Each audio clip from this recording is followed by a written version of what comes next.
Vikes now. I'm Brevan Bane. We're doing another little solo episode. If you watched the first one about the three commandments that I had for the Vikings for the draft this year, go ahead check that out. If you watched that already, you know that this is a new series we're going to kind of start doing to where you and I have some intimate time together. Pause, one on one, just me and you. But yeah, so we're gonna do this a couple times a week. I'm hoping 3 to 4 times a week. There might be times in the off season where it's up to 4 to 5. During the season, there could be a lot to talk about, of course, as well. Before I dive into today's topic, go ahead follow us on Twitter. The Vikes Now channel is just at Vikes Now on Twitter. You've got my handle there in the bottom left at Brevan Bane on Twitter. Just hit 2,000 followers, like 2,100 followers over there now. So thank you for that.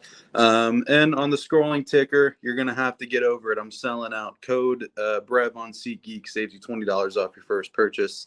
So if you guys are trying to go to any concerts when the tickets for the Vikings season come out later this summer, go ahead, use that. That'll get you $20 off your first purchase. You scratch my back, I scratch yours. But yeah, we can go ahead, dive into today's topic, and I'm gonna kind of try to make this a little bit shorter. The first episode ran like 4 or 5 minutes longer than what I've got the vision for here, but I'm trying to keep this to under 10 minutes for you guys. But yeah, so we'll dive right into it here. And the most, I guess, the overshadowed thing, of course, with everything going on with quarterback right now for the Vikings, with Kirk Cousins leaving, of course, going to Atlanta, and we're looking at quarterback of the future, kind of fantasizing about a trade up and Drake May being in a Vikings jersey. So the thing that gets kind of overshadowed by that is the departure of Danielle Hunter, who went to Houston, understandably so. That's his hometown, and it just so happens that Houston is on a quite the electric come up right now, especially after the trade for Stephon Diggs from Buffalo, which I've talked enough on that. Told you so, Buffalo. But yeah, the question really begs with when you're getting a rookie quarterback like the Vikings are probably going to do, unless they have the aforementioned Texans, unless they have a C.J. Stroud like season or Justin Herbert like first year, from if it's Drake May, cool. If it's J.J. McCarthy, you'd probably more likely to have that kind of explosive first year out of Drake May, but unless you get that kind of season from them. This year is kind of like it's all about developing the quarterback. But this year, how far you'll go is really dependent upon how far the defense can take you. And we saw a decent defense last year, around about till week 16. Like that Cincinnati game, that's just where the defense didn't look how they used to. I think the fall off of the defense last season is certainly not helped, and is if you like put it under the magnifying glass, go back and watch those games and see how bad the spot that they were put in was so many times. Because like Nick Mullins was throwing 3 picks a game, it felt like that might actually literally be the average of games he started. But the defense was being put in some less than good situations for sure. So they definitely fell off toward the end of the season. But this year, of course, the departure of Danielle Hunter can't be understated. And I am absolutely not here to sell you the snake oil. While I am a former salesman, used to work for Verizon, used to sling phones, please don't ask me your Verizon questions. They don't sign my paychecks anymore.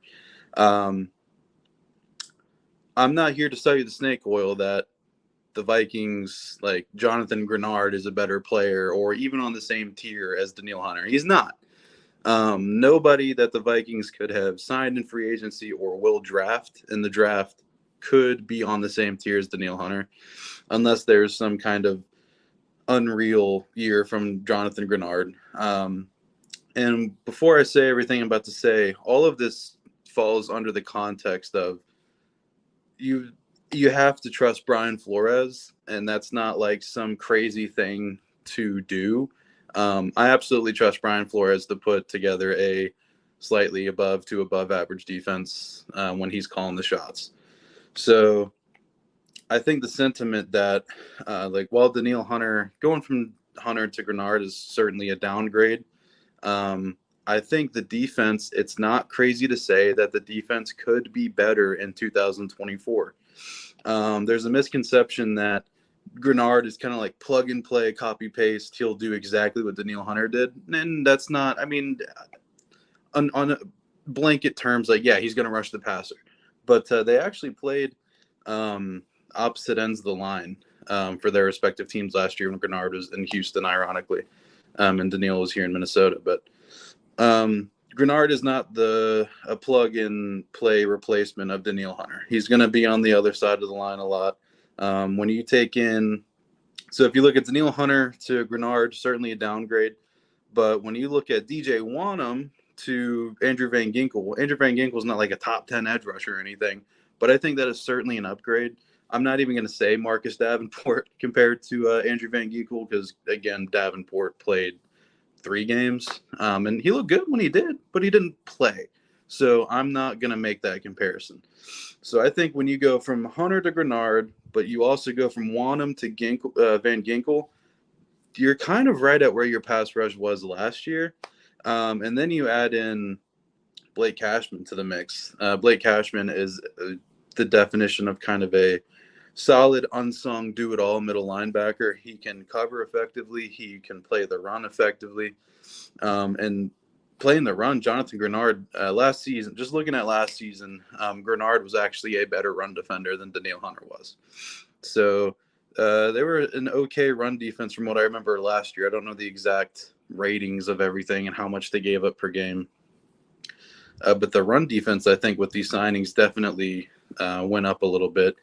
In terms of like pure one-on-one matchups, like of course Daniil Hunter, not many people in the NFL are better than Daniil Hunter, and Jonathan Grenard is not one of them. The other kind of, I guess, red flag, for lack of a better word, with Jonathan Grenard is the fact that he has never played a full season in his career. I think the most he's played was last year. He played 15 games last year. The year before that, he only played 8. But that one where he played 8 was the only time he's missed more than 4 games, which is still kind of a concerning amount of time to miss.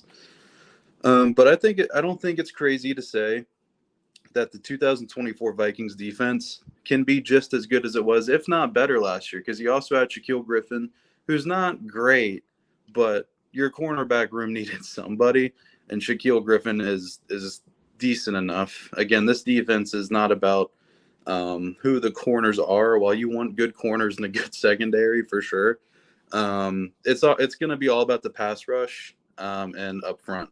So this team definitely still has holes. I mean, it's only April 8th, so this defense is not. It for the most part, we kind of know who the defense is going to be next year, but we still have a rookie class to go. Of course, they're not going to be drafting any of the top defensive guys, but they got Ivan Pace undrafted last year, so they could definitely get a contributor or two in the late rounds or UDFAs. But I guess the kind of the sentiment of what I'm saying here is that the departure of Daniil Hunter is an absolute gut punch for sure.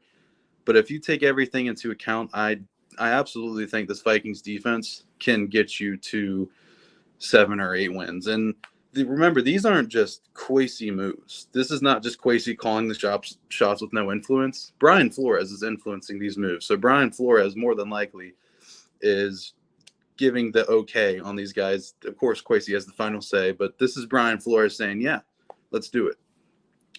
So I guess the other sentiment here is trust Brian Flores, trust his influence, trust what he does. Because, I mean, everywhere he's been, the product, the proof is in the pudding with the defenses that he's been around and coached and had some say in. But that's it for me. I think this defense can get this team to 7 or 8 wins next year on top of the coaching and everything. And that's kind of your floor. The Vikings are never bad. But expect 7 to 8 wins. I think this defense is going in a good direction. They definitely need some more young talent to go toward in the future. But yeah, that's it for me. Remember, we're pushing 2,000 subscribers. Please be sure to subscribe, like, share it with your friends. Use code BrevanSeatGeek, and I will see you guys next time. Skol.